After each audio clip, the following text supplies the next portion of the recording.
ধীরে ধীরে সিঁড়ি দিয়ে নেমে যাচ্ছি মন্দিরের সামনে।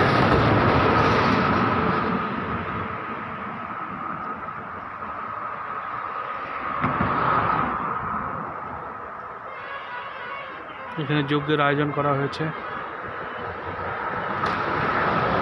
দেখতে পাচ্ছেন মন্দিরটিকে।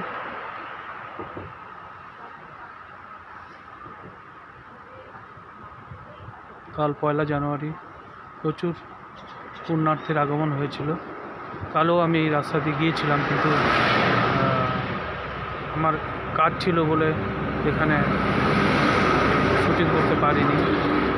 আর চেষ্টা করছি শুটিং করার।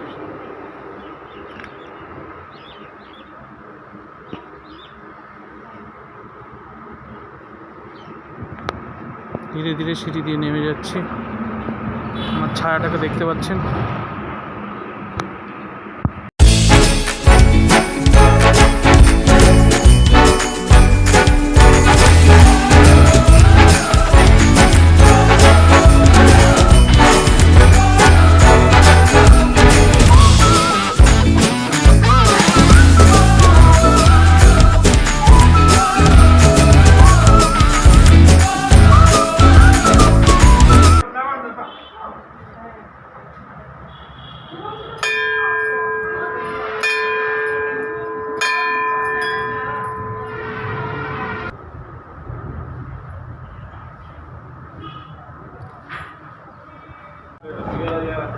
দর্শন করাবেন মাকে, ভোগ নিবেদন হচ্ছে, মায়ের মন্দির দর্শন করাবেন।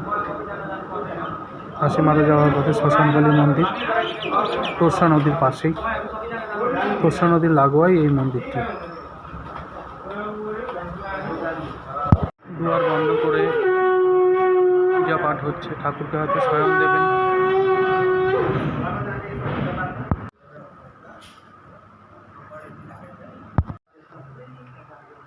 একজন পূজা পাঠ করছেন,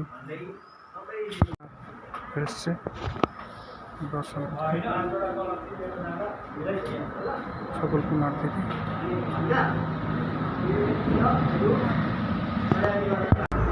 হাসিমারা যাওয়ার পথে শ্মশানকালী তোরসার পাশে এক শ্মশানকালী মন্দির, সেখানে পুরোহিত মহাশয়ের সাথে কথা বললাম।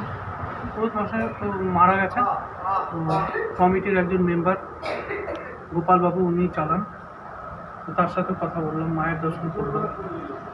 তো ঠিক তোরসা ব্রিজের নিচেই এই মন্দির, শ্মশানকালীর মন্দির। আপনারা আসবেন, যেখানে ভক্তবৃন্দরা যা মায়ের কাছে আবেদন নিবেদন রাখে, তাদের প্রতিটি আবেদন নিবেদন সাক্ষাতের পূরণ হয়ে যায়।